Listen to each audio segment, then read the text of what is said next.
Pam Bondi had seen a lot in her life. As a prosecutor, she had put criminals behind bars, fought for justice, and stood up for those who couldn't fight for themselves.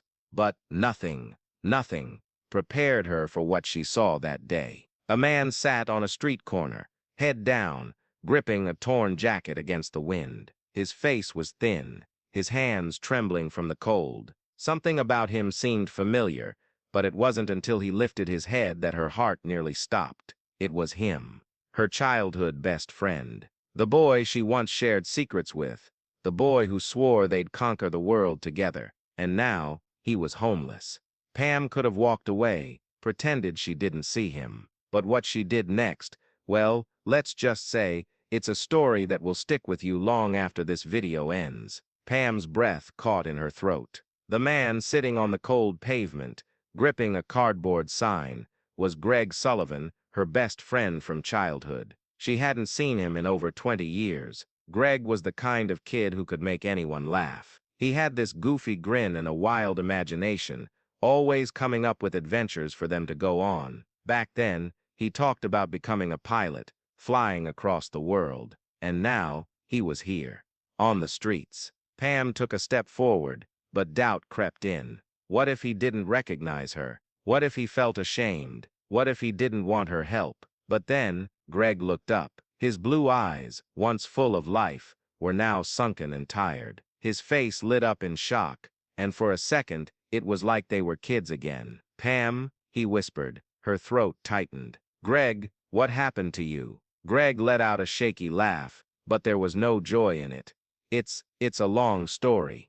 A long story." Pam could already tell it wasn't going to be a happy one, but she wasn't leaving. Not now. She crouched down beside him. "I've got time." Greg lowered his eyes, rubbing his hands together for warmth. The wind howled down the city street, sending a shiver through his frail body. Pam could see it now, how thin he was, how his clothes hung loosely, how the lines on his face told a story of suffering. She had a million questions, but she started with the most important one. "Greg, how did this happen?" Greg exhaled slowly, as if deciding whether to tell her the truth. "I had it all, Pam," he murmured. "A wife, a good job, a house. And then, one thing went wrong. And then, another. And before I knew it, everything was gone." Pam's heart squeezed. Greg had been smart, driven, the kind of guy everyone believed would make it big. She couldn't understand how life had unraveled so badly for him. He forced a smile, but it didn't reach his eyes. "Funny, isn't it?" he said. "I used to think homelessness was something that happened to other people, not guys like me." Pam shook her head. "This isn't funny, Greg." He sighed. "Yeah, well, when you've got nothing, sometimes all you can do is laugh." Pam could feel it, the weight of his pain, the years of struggle, of hopelessness. But then, he said something that sent a chill down her spine. "I stopped expecting people to help me a long time ago." Pam's jaw tightened. No, not this time. She wasn't just going to walk away. Greg had been there for her when they were kids, through every scraped knee, every heartbreak, every bad day. Now, it was her turn, and she was about to change his life in ways he never could have imagined. Pam stood up, brushing the dust off her coat. "Come with me," she said. Greg let out a dry chuckle. "Come where?" "To get food. A warm meal, a place to rest." Greg's face fell. "Pam, I can't just—" "Yes, you can." Her voice was firm. "I'm not leaving you out here." Greg hesitated, his eyes darting toward the other homeless people scattered along the sidewalk. He had been living like this for so long that the idea of someone caring felt unreal. "Pam, you don't have to do this." "I know I don't have to." She crossed her arms.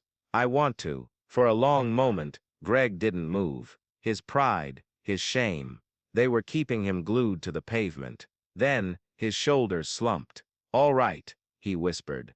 Pam helped him to his feet, and for the first time in years, Greg took a step towards something better. Inside a small diner down the street, the warmth hit them like a wave. The scent of coffee and fresh bread filled the air. Greg's hands trembled as he held the menu. He kept glancing around, as if expecting someone to tell him he didn't belong there. Pam noticed. "You're safe here," she said. Greg nodded, but she could tell it would take time for him to believe that.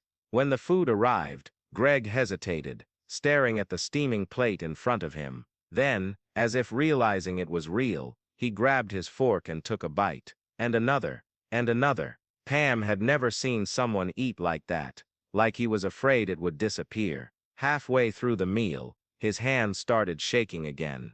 But this time, it wasn't from the cold. Tears welled up in his eyes. "Thank you," he choked out. Pam swallowed the lump in her throat. This was just the beginning. Greg didn't know it yet. But she wasn't just going to buy him a meal. She was about to change his entire future. Greg wiped his eyes quickly, as if embarrassed to be seen crying. Pam pretended not to notice, giving him the space to process it all. "So," she said, trying to lighten the mood, "I was expecting to run into you again one day, but I thought it'd be at some high school reunion, not like this."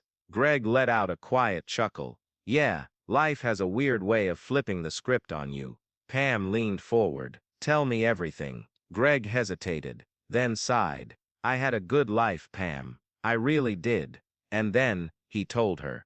The story started like so many others. A steady job, a family, a routine. But then came the layoff, the savings that ran out too fast, the medical bills, and then, the part that hit Pam the hardest. "My wife left." His voice was barely above a whisper. "Took the kids, said she couldn't do this anymore." Pam's stomach twisted. Greg blinked a few times, staring down at his empty plate. "I wasn't even mad at her. I mean, who wants to be stuck with a man who can't even provide a home?" Pam opened her mouth, but Greg shook his head. "I know what you're thinking, that she should have stayed, that love is supposed to mean sticking together no matter what." He exhaled sharply. "But love doesn't pay rent, Pam. Love doesn't keep the lights on." Silence settled between them. Pam didn't argue, because deep down, she knew he was right. But then Greg dropped another bombshell. "I tried to get back on my feet," he said.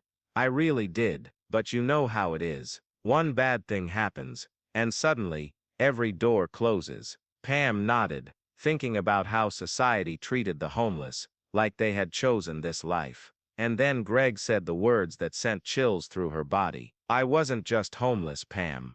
I was gone." Pam frowned. "What do you mean?" Greg gave a small hollow smile. "I don't exist anymore." Pam felt a cold dread creep up her spine. "What are you talking about?"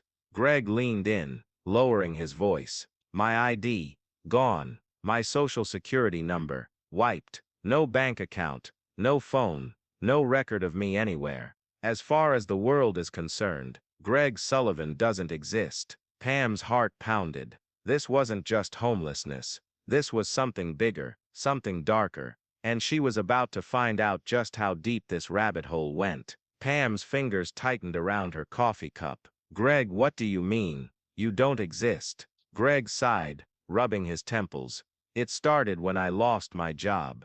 I fell behind on everything: bills, rent, credit cards. One day, I got an email from some company offering to help erase debt. I was desperate, Pam." He let out a bitter laugh. "So, I clicked." Pam already had a bad feeling about this.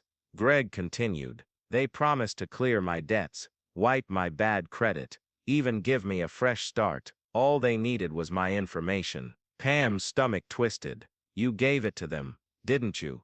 Greg nodded slowly. "Everything. My social security number, my birth certificate, even my driver's license. They said they'd clean my record and reset everything." Pam felt her pulse quicken. "And then," Greg swallowed hard. "Then, I disappeared." Pam sat back, her mind racing. "Wait, you mean legally disappeared?" Greg nodded. "The bank shut down my account. My ID was flagged as fraudulent. My medical records, gone. I went to the DMV to get a replacement ID, and they told me Greg Sullivan didn't exist." Pam's breath hitched. This wasn't just bad luck. This was identity theft, on a terrifying level. Greg's voice dropped to a whisper. "I think I was erased on purpose."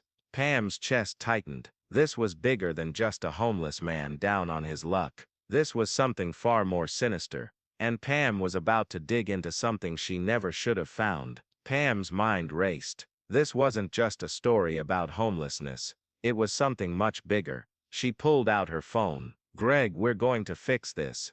I know people. I can make some calls, figure out who did this to you." Greg shook his head quickly. "No, Pam. You don't understand." Pam frowned. "What don't I understand?" Greg glanced around the diner, his body tense, like he was being watched. "I tried to fix it before. I went to the police. They looked me up and told me there was no record of me, no birth certificate, no social security number. It was like I was never born." Pam's stomach twisted. "How is that even possible?" Greg hesitated. "That's the thing. I think they did something to my records. And I think," he lowered his voice, "someone doesn't want me to come back."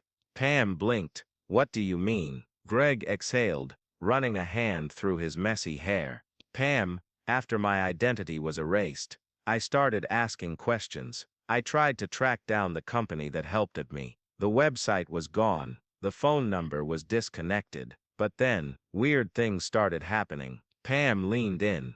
"Weird how?" Greg's eyes darkened. "People started following me." Pam felt a chill run down her spine. Greg continued. "Every time I stayed at a shelter, someone came looking for me. Not police, just men in suits. They never said who they were. They just watched me." Pam's hands curled into fists. "This isn't right, Greg. We have to do something." Greg's lips pressed into a thin line. "That's what I thought too, until the last time I tried." Pam swallowed. "What happened?" Greg hesitated. Then, finally, he whispered, "I found someone who promised to help me, a lawyer. He said he'd seen cases like mine before." Pam nodded, and Greg's next words sent a chill down her spine.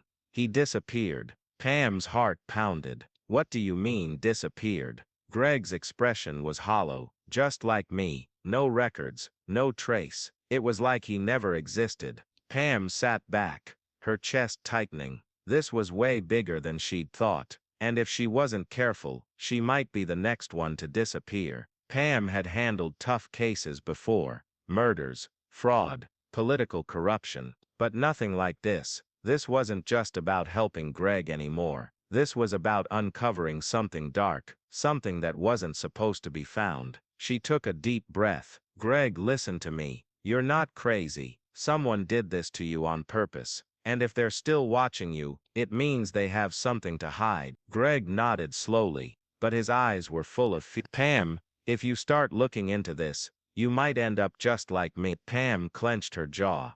"I'm not afraid." Greg gave her a sad smile. "You should be." That night, after dropping Greg off at a safe motel under a fake name, Pam started making calls. She reached out to a contact at the police department. "Can you run a check on a missing person? Greg Sullivan." A pause. Then, "No records found." Pam's stomach tightened. She tried another contact. "Can you check medical records for a Greg Sullivan?" Another pause. "No records found." Pam hung up and stared at the screen. It was real. Greg hadn't just been erased from banks and government records. He was gone from every system that mattered. She decided to check something else. She typed Greg's full name into Google. Nothing. Not a single trace. No old social media accounts. No photos. No anything. It was like he had never been born. Pam's fingers trembled. This wasn't just identity theft. This was a systematic erasure.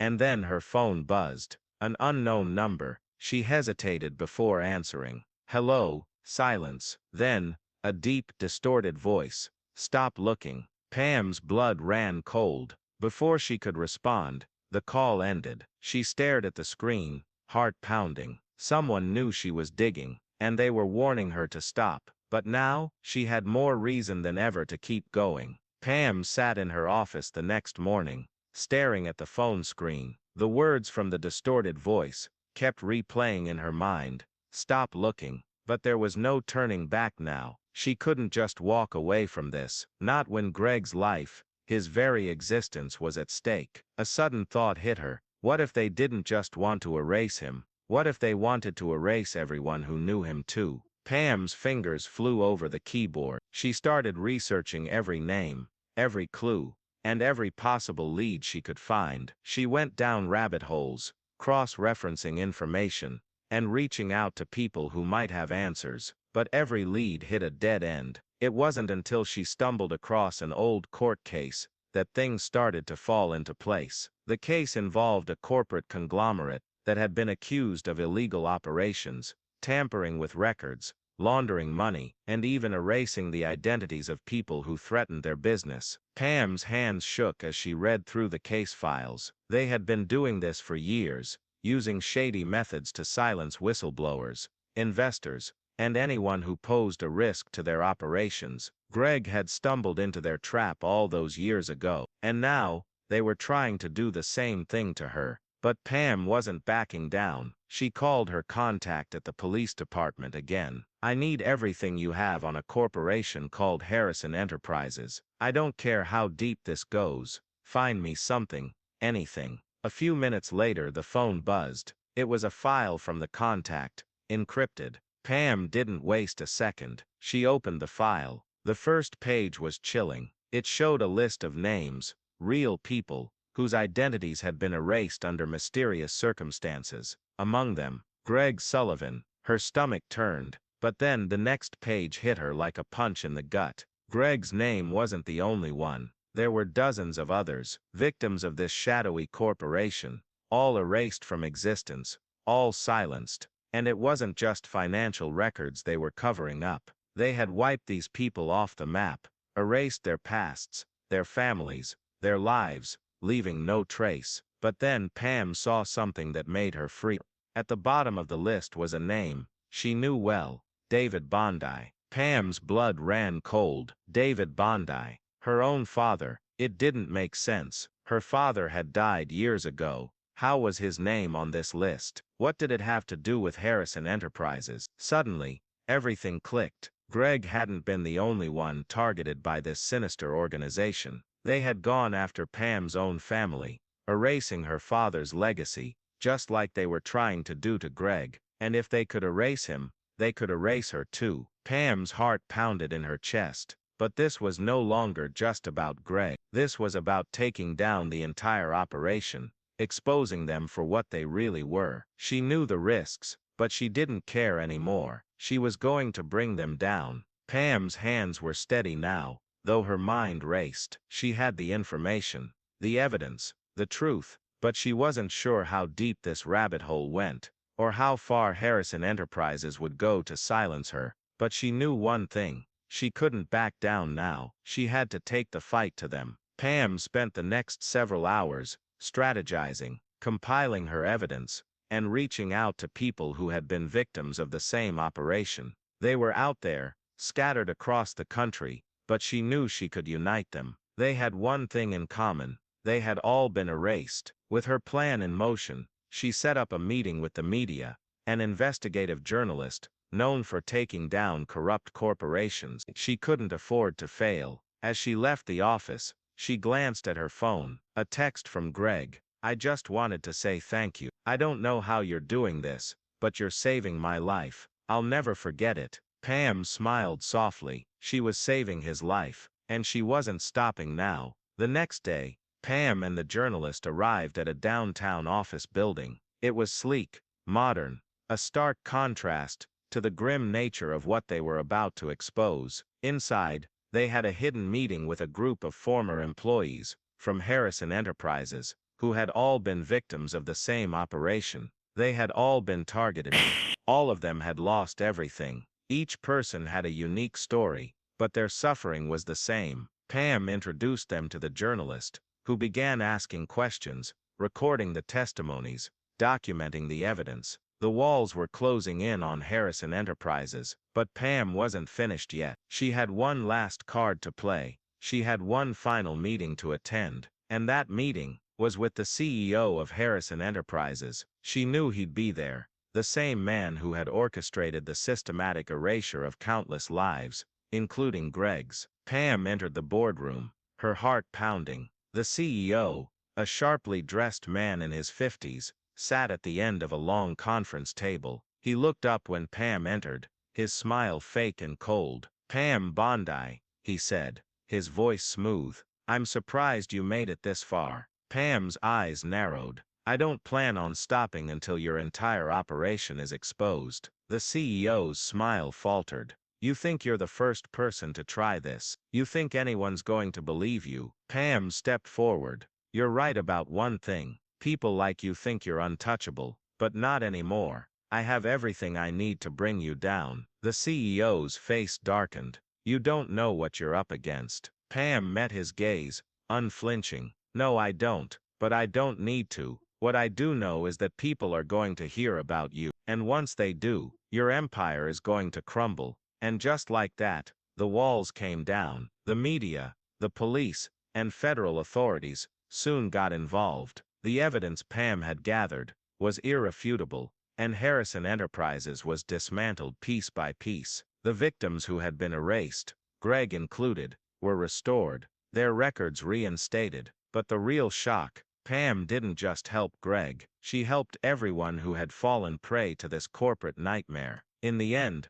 Greg's life was set back on course. He was given a fresh start, a job, a place to live, and the dignity he thought he had lost forever. But it wasn't just the corporate giants who were defeated. Pam had uncovered a hidden truth about her father. He had been involved in a secret investigation into the very corporation that erased Greg's identity, and when her father had been close to exposing them, they had wiped his records too. Pam had unknowingly been fighting for her father's legacy all along. It was a victory, not just for Greg, but for Pam too. But more than that, it was a victory for everyone who had been silenced, forgotten, and erased. And as Pam watched Greg walk into his new life, a smile crept onto her face. The journey had been dangerous, it had been dark, but in the end, she had found a light of justice, and it was worth every risk. Thank you for watching, and we'll see you in the next video.